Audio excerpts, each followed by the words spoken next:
네,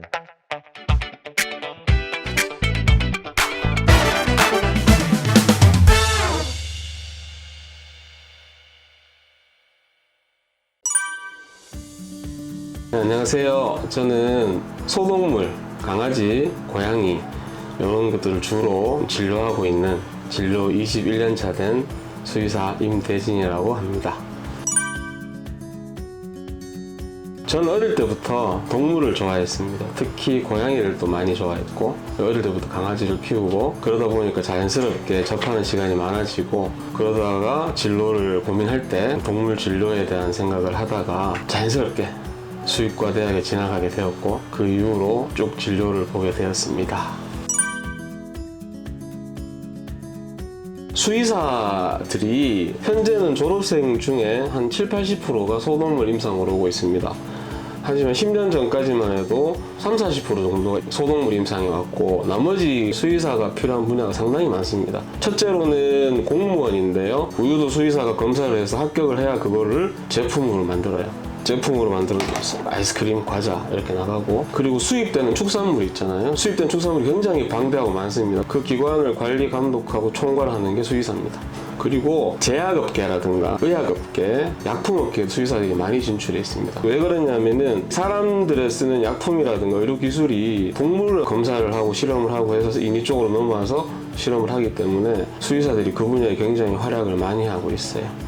그리고 이제 나머지는 저같이 강아지, 고양이 이렇게 치료하는 수의사가 있고, 그 다음에는 소, 말, 돼지 그쪽에 일하시는 수의사분이 있고, 크게 그렇게 좀 나뉩니다. 수의사로서 진료함에 있어서 가장 중요한 것은 일단은 강아지나 고양이, 반려동물에 대한 기본 애정이 좀 필요하고요. 그리고 가장 중요한 것 중에 두 가지는 동물에 대한 관찰, 그 다음에 보호자와의 소통입니다. 애기들이 말을 못 하잖아요. 근데 애기들은 가진 병이 일정합니다. 근데 강아지나 고양이나 이런 소동물들은 사람이 평생 가지는 병을 가지고 있어요. 당뇨병, 암 이런 걸 갖고 있기 때문에 이런 것들을 수의사들이 관찰을 잘해야 돼요. 그리고 보호자와 소통이 필요합니다. 보호자가 강아지나 고양이에 대한 병을 설명을 하죠. 근데 이게 보호자들이 설명하는 거는 굉장히 주관적이고 단편적입니다. 그래서 그런 부분들을 보호자와 긴 대화를 통해서 꼼꼼히 물어보고 잘 소통해서 병을 찾아가는 것이 소동물 하는 수의사들은 굉장히 필요합니다.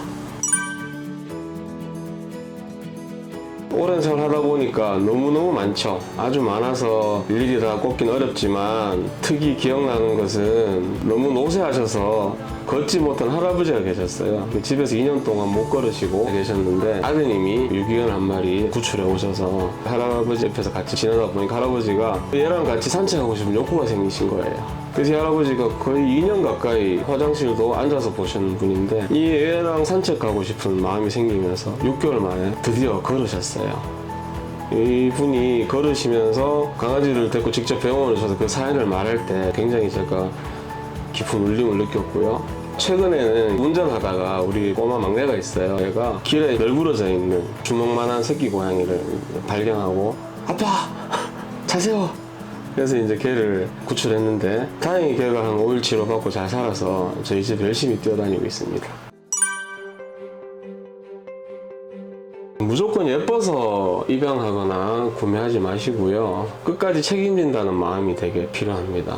그리고 또 반려동물을 키우다 보면 자기 강아지, 자기 고양이만 중요한 게 아니고 다른 집 애기들도 중요하다. 서로 배려해서 그렇게 하나 해가는 문화가 되게 필요한 것 같고요. 그리고 애기가 너무 예쁘다고 너무 맛있는 거 많이 주고 너무 좋은 거 많이 주고 하다 보면 오히려 더 아픈 경우가 많습니다. 그래서 병원에서 적절하게 제시하는 영양의 가이드라인이라든가 운동이라든가 그런 것들을 좀 공부를 하셔서 키우는 것이 아기를 더 건강하고 행복하게 키우는 방법이 되겠습니다. 개인적으로는 건강하게 오래 하는 게 목표고, 제가 유기견 보호소를 관리를 해주고 있는데요. 유기견 보호소 관리를 할 수 있는 수의사들이나 지자체들이 많지 않기 때문에 그런 보호소를 제가 좀 더 깨끗하고 오래 관리할 수 있는 그런 꿈과 목표가 소박하게 있고, 현재로서는 우리 병원 오는 애들이 깨끗하게 잘 낫고 오래 사는 거, 건강하게 사는 거, 그런 게 그냥 단순한 작은 꿈입니다.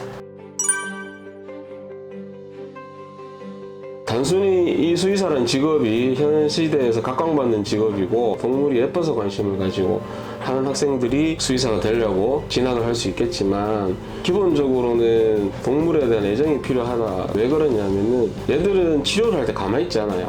그리고 진단 내리기도 어렵고 말도 못하고 때로는 얘들을 간단한 처치를 하는데도 두세 명이 붙어야 됩니다. 그리고 조금 사나우면 물리기도 하고 그래서 노동도 해야 되는 직업이고 고상한 직업처럼 보이지만 때로는 힘든 경우도 많습니다. 고양이 같은 경우에는 주사 한 대 주거나 링거 라인 같은 거 잡으려면 대여섯 명이 붙어서 한 1시간씩 애쓰는 경우도 있어요. 왜 1시간 걸리느냐? 힘으로 무조건 해서는 안 돼요. 또 달려가면서 해야 돼요. 힘으로 하는 애들이 또 기절할 수 있고 공황이 올 수도 있고 하기 때문에 그런 것까지 다 감안하시고 수의사 병원에 오면 예쁜 강아지들이 안고 있고 치료하고 주사 놓고 하는 것처럼 보이지만 그 안쪽 실상은 굉장히 이제 큰 수술을 하고 온몸이 다 몸을 뒤집어 써가면서 애들을 만져야 되고 그런 것까지도 수의사를 지망하시는 분들은 염두에 두셔야 된다. 오리가 물 위에서 고고하게 예쁘게 떠가지만 밑에서 발이 막 움직이잖아요. 그만큼 뒤에서 안 보이는 데서는 힘든 부분들이 많다는 걸 알고 계시고 생각하시고 지원을 하셔야 된다. 그렇게 생각합니다.